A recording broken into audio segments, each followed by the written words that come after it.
is Dylan French. I'm going to be student nurse doing your tube feeding placement and then the actual feeding process. Real quick, I'm going to get his name and date of birth, have him state it, check both wrists, make sure the information matches, ask about any allergies, any pain. We're going to do hand hygiene here.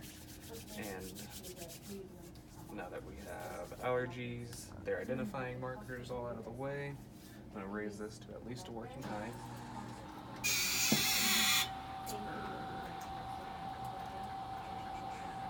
Before doing this process, we're going to inspect their abdominal area and lower this side rail.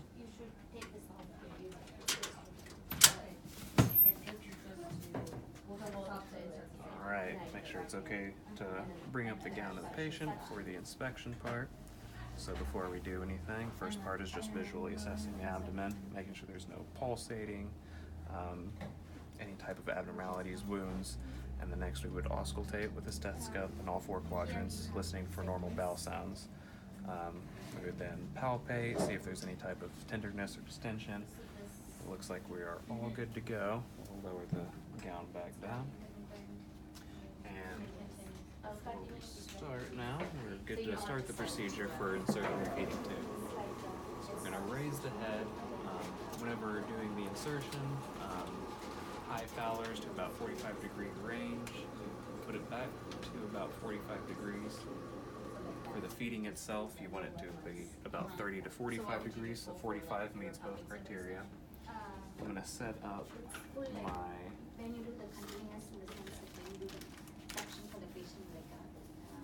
area here. We're going to drape with a blue pad and have a emesis basin ready in case they need to throw up. We're going to prepare our tube. It's a single lumen feeding tube. And we're going to set up a couple pieces of tape as well because we want this to stick into the procedure or stay after the procedure's done. Get rid of that little bit. About 4 inches long. Have that set up and ready to go.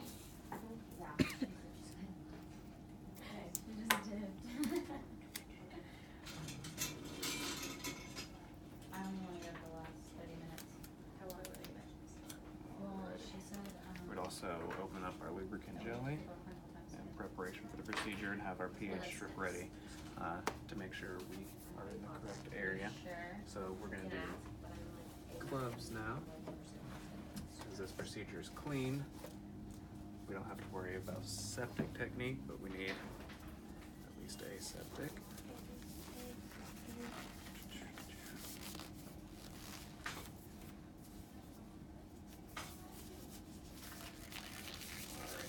For this part, we'll assess which side of the nose we want to insert the tube.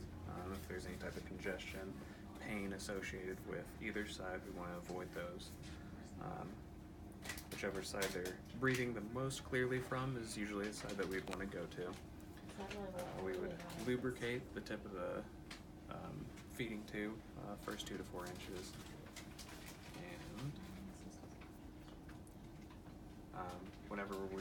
Before we start the procedure, we're going to have them tilt their head back into their pillow and start inserting the base of the tube. We're going to be going on the right side, actually. Scratch that. Before we even start inserting, we're going to measure the distance of the tube that we're going to need to be using. So you'd measure from the nose to the ear. Here, I'll do it on this side. Nose to the ear, base of the earlobe, and then down to the xiphoid process, just like the last in-cheek video. And we would want to mark this with some sort of tape or pen just to give us a good estimate on what we would be using. At this point, we would want to lubricate and then insert down the correct side of the nose that we've decided on. So we will start to go down with their head tilted back into the pillow. And whenever we get to the pharynx, we would have them swallow if they're not able to ingest liquids, but if they can, we would have them take little sips of water as we feed the feeding tube down. Whenever we get past the pharynx, we would insert it down the rest of the way, about to the area of the marker, and at this point we would assess to make sure we're in the correct area. So we would take a syringe and aspirate a small amount out of the stomach, some of the stomach contents, and we would test it on pH strip. We would want it about 1 to 4, and actually we would push it all back, but since we only had a small amount, we would secure this now. Now that it's in the correct area that we know of.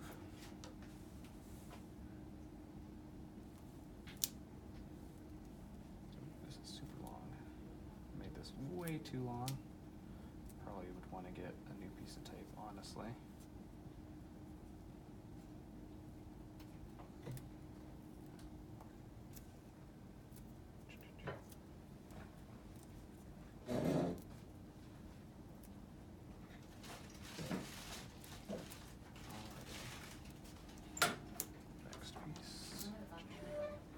So now that this is secured, we'd want to clamp and pin it to the upper portion of their gown above the stomach, and it would be ready for tube feeding. So now, coming in, we're going to also administer the actual tube feeding. We're doing 75 milliliter with a large syringe open system. We would come in and assess to make sure that the placement of the tube hasn't changed at all. From the last time, we would record the amount of length extending from the nose. This could only go in so far, but we would measure it out, check it against the documented length to make sure that the placement hasn't moved at all.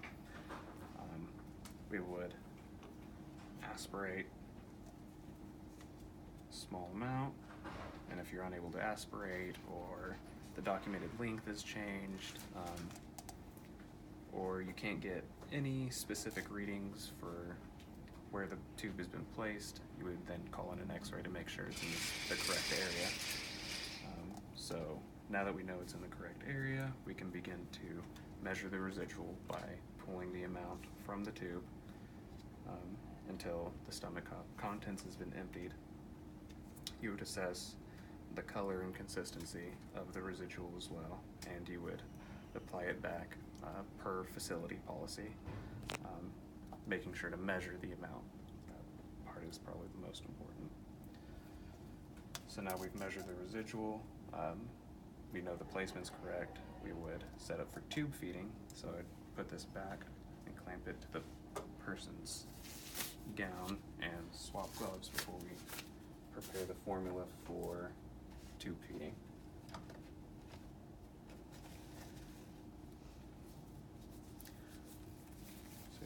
A different syringe. I'm going to use the same one so we don't use up all the materials in here.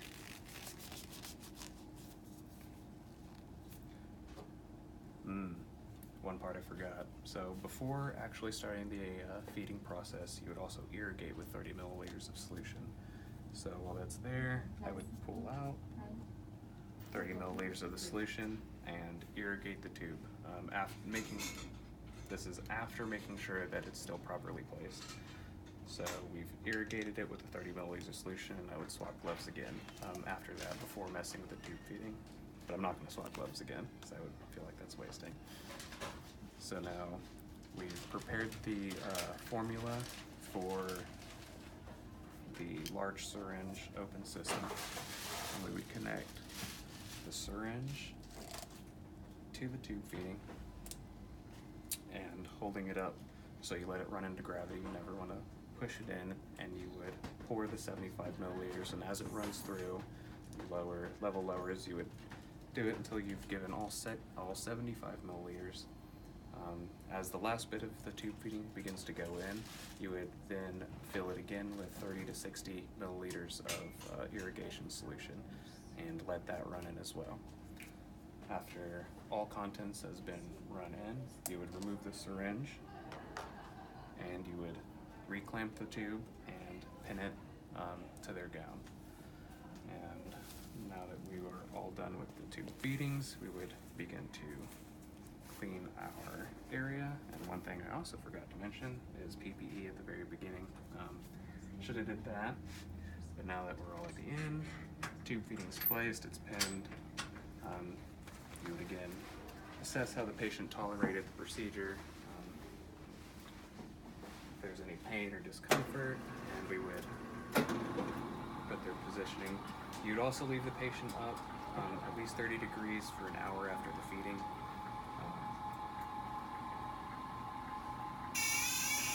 To make sure there's no aspiration, so we would leave them in a semi-Fowler's position.